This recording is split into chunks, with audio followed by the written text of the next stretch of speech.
என்னையா இந்த 14 கட்சி எனக்கு தேவையில்லை. இந்த தொண்டர்கள் ஒருத்தர் தான் இந்த நாட்டை நான் பிடிச்சு காட்டுறேன் இல்லையான்னு பார்.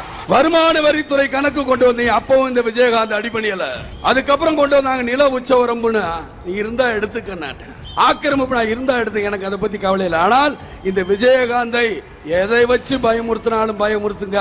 ஆனா விஜயகாந்த் எதை வேணாலும் நீங்க விலை கொடுத்து வாங்குங்க. ஆனால் என்கிட்ட இருக்க தைரியத்தை மாத்திரம் உங்களால் விலை கொடுத்து வாங்கவே முடியாது. ஆனா இன்னைக்கு எந்த அளவுக்கு விலைவாசி ஏறி போயிருக்குங்கிற பேசுவாங்களா? பேச மாட்டாங்க. இவங்களுக்கு தேவை கூட்டணி ஆட்சி.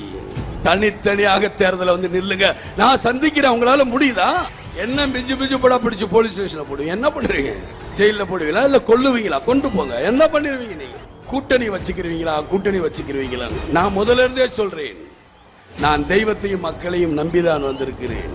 தோல்வி பயம் உங்களுக்கு அதிகமா இருக்கனாலதான் இந்த பயத்துல இருக்கு. ஆனா எனக்கு துளி கூட பயம் கிடையாது. ஏன்னா நீங்க எப்போ